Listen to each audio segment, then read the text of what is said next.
नमस्कार, दैनिक सवेरा देख रहे हैं आप। मैं हूं आपके साथ अंकिता गगनेजा।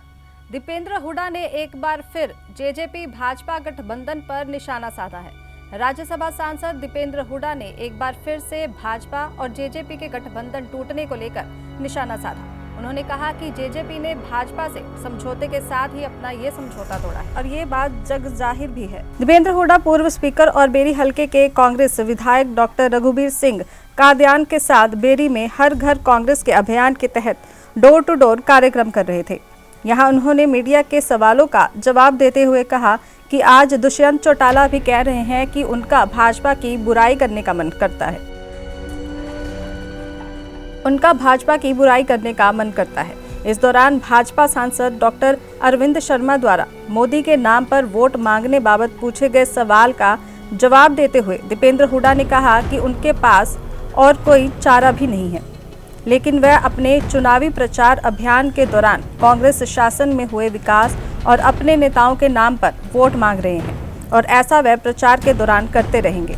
भाजपा सांसद डॉक्टर अरविंद शर्मा का प्रचार के दौरान गांव में हो रहे विरोध को लेकर पूछे गए सवाल का जवाब देते हुए दीपेंद्र हुड्डा ने कहा कि ऐसा तो सुना था कि पहले सांसद चुनाव जीतने के बाद धन्यवादी दौरे के बाद अपने संसदीय क्षेत्र की जनता के बीच नहीं पहुंच पाते थे, लेकिन ऐसा पहली बार देखा गया कि डॉक्टर शर्मा पहले देश के ऐसे सांसद हैं जो कि चुनाव जीतने के बाद अपने क्षेत्र की जनता का धन्यवाद करने भी नहीं पहुंचे। इस दौरान दीपेंद्र हुड्डा ने कांग्रेस शासन में कराए गए विकास को भी उंगलियों पर गिनवाया। उन्होंने कहा कि हरियाणा की भाजपा सरकार ने हरियाणा प्रदेश को विकास की पटरी से उतारने का काम किया है, जिसका खामियाजा आम जनता को भुगतना पड़ रहा है।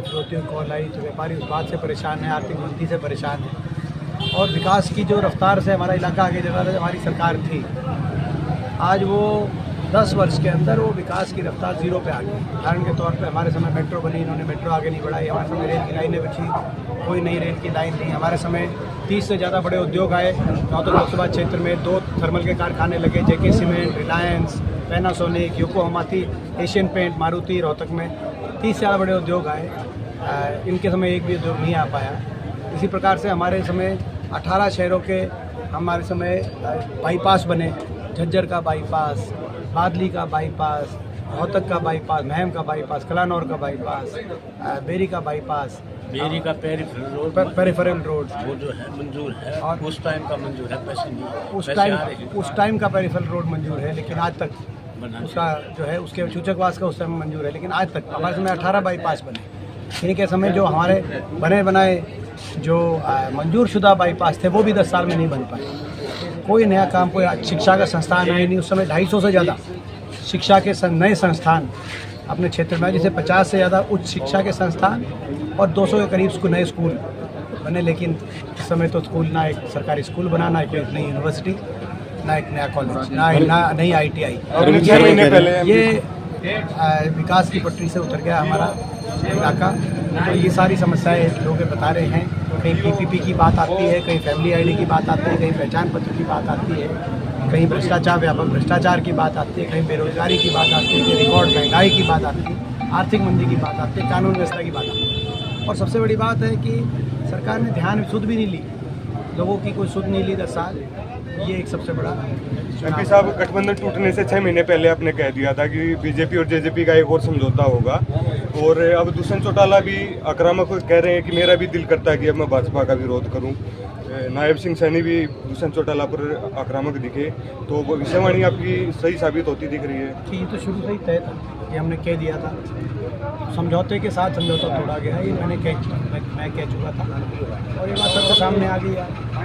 अरविंद शर्मा का कल का ग्रामीण क्षेत्र का दौरा था, जहाँ भीड़ पहुंची नहीं तो कहीं पे भीड़, जहाँ लोग पहुंचे तो विरोध करने के लिए पहुंचे कि 5 साल तक यहाँ गाँव दिखा या नहीं दिखा। देखिए, ये थोड़े एक आपको ताजुब हुआ इस बात का कि हमने ऐसे तो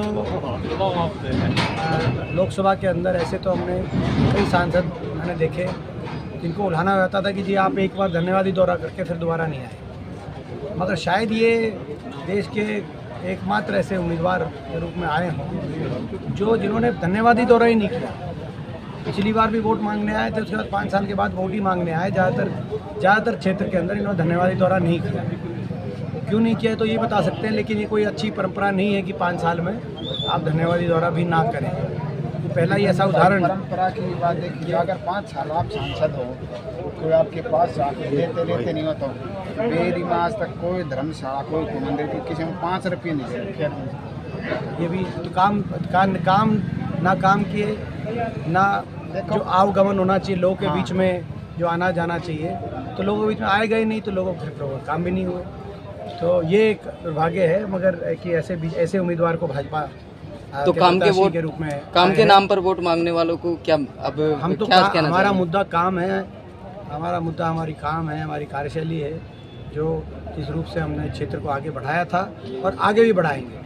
हमारा एक लक्ष्य है कि ये रोहतक लोकसभा क्षेत्र दिल्ली के एक तरफ लगता है, दिल्ली के दक्षिण में गुड़गांव लोकसभा क्षेत्र लगता है, दिल्ली के पूरब में नोएडा है, तो दिल्ली पश्चिम में रोहतक लोकसभा क्षेत्र। तो जब गुड़गांव और नोएडा की टक्कर में आने वाले समय में रोहतक लोकसभा क्षेत्र का विकास पहुँचे, ताकि हम अपनी अगली जनरेशन को, अगली पीढ़ी को यहीं पे एक स्वर्णिम भविष्य दे सकें। और इसी सोच के साथ हमने अपने जब अवसर मिला तो 10 वर्ष अपने क्षेत्र को ऊपर उठाने के लिए भरसक प्रयास किए थे, जो आज भी आपको इलाके में दिखाई दे रहे हैं। और मगर दुर्भाग्य से उस विकास की पटरी से उतरा, हरियाणा भी उतर गया और हमारा लोकसभा क्षेत्र भी उतर गया।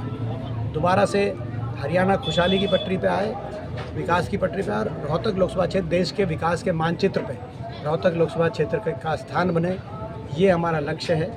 और साथ में ये चुनाव केवल एक सांसद का चुनाव नहीं है, ये हम बार बार कह रहे हैं कि इस चुनाव से हरियाणा की राजनीति को दिशा मिलेगी। वो इसलिए कह रहे हैं, जैसे पीछे वाला उदाहरण आपके सामने, पीछे जो उदाहरण थोड़े वोटों से जो कसर रही थी लोकसभा चुनाव में, उसके बाद विधानसभा में भी कुछ ही सीटों से कसर रह गई, क्योंकि निराशा हाथ लगी तो मनोबल कार्यकर्ता कांग्रेस का गिरा।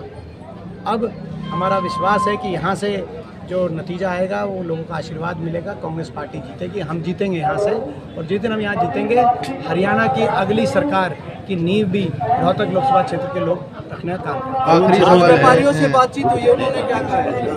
व्यापारियों पूरा साथ है। व्यापारियों में जो आर्थिक मंदी है, जो आज असुरक्षा की एक भावना, ये जो कानून व्यवस्था आज जिस तरह से चौपट हो गया, एक दोबारा से फिरौतियों का ज़माना दोबारा आ गया, फायरिंग का ज़माना दोबारा आ गया, गैंग्स दोबारा आ गए, जो है मैं समझता हूँ माफिया दोबारा पनप गया।